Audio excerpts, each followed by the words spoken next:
નમસ્કાર મિત્રો, આપની યુટ્યુબ ચેનલ સુખકર્તામાં સ્વાગત છે।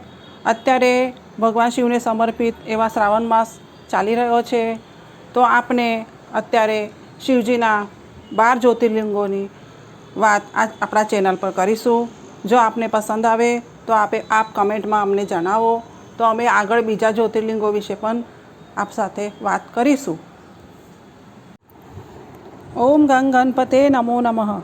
મિત્રો, ચાલો આજે આપણે શિવજીના 11મા જ્યોતિર્લિંગ શ્રી રામેશ્વર જ્યોતિર્લિંગ વિશે વાત કરીએ, જે તમિલનાડુમાં સ્થિત છે। શ્રી રામ લંકા જઈ રહ્યા હતા, સાથે લક્ષ્મણ, હનુમાન, સુગ્રીવ આદિ મહાબળવાન વાનરો તેમજ 18 પદ્મ વાનર સેના હતી। તે બધાને લઈને રામચંદ્ર દક્ષિણ સમુદ્રના કિનારે આવ્યા। આ સમુદ્ર ખારો હતો, એવામાં રામચંદ્રને પાણીની તરસ લાગી। તેથી લક્ષ્મણને તેમને કહ્યું, ભાઈ લક્ષ્મણ, મને ખૂબ તરસ લાગી છે, તો તમે વાનરો પાસે પાણી મંગાવો ને। ત્યાં રહેલા વાનરોએ આ સાંભળ્યું। કેટલાક વાનરો પાણી લેવા માટે દોડાદોડી કરવા લાગ્યા। થોડી જ વારમાં પાણી લાવીને આપ્યું।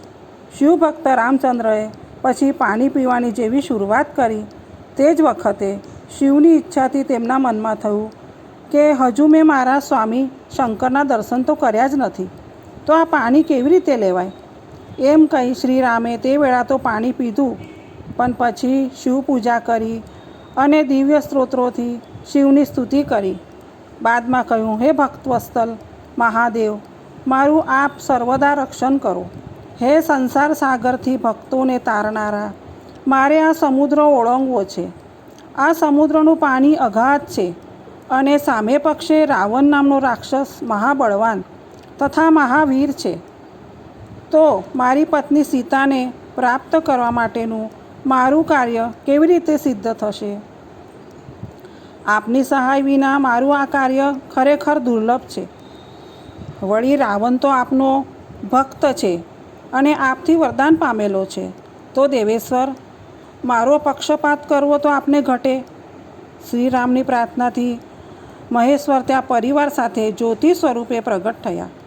રામચંદ્રએ શિવને હર્ષથી પ્રણામ કર્યા અને રાવણ સાથેના યુદ્ધમાં પોતાનો જય થાય એવી ઈચ્છા વ્યક્ત કરી। તો મહેશ્વરે કહ્યું, હે રામ, તમારો સર્વત્ર જય થાઓ। પછી રામે શિવને ફરીથી પ્રાર્થના કરી કહ્યું, હે સ્વામી, લોકોના કલ્યાણાર્થે ને લોકોને પાવન કરવા માટે આપ અહીં જ રહો તો સારું છે। હે મહાદેવ, સર્વનું ભલું કરવા આપ અહીં રહો। રામે આમ કહ્યું એટલે શંકર ત્યાં લિંગ સ્વરૂપે થઈ ગયા અને રામેશ્વર જ્યોતિર્લિંગ નામે પૃથ્વી પર પ્રસિદ્ધ થયા। શ્રી રામેશ્વરનો મહિમા પૃથ્વી પર અતુલ છે। વળી તે ભોગ અને મોક્ષ આપનાર હોઈ સર્વકાળ ભક્તોની કામનાઓ પૂરનાર છે। જે મનુષ્ય આ રામેશ્વર શિવને ઉત્તમ ભક્તિથી દિવ્ય ગંગાજળ વડે સ્નાન કરાવશે, તે જીવતા જ મુક્ત થશે અને સુખ શાંતિ પ્રાપ્ત થશે। શિવજીના 12 જ્યોતિર્લિંગોમાં આ રામેશ્વર જ્યોતિર્લિંગ 11મું જ્યોતિર્લિંગ ગણાય છે।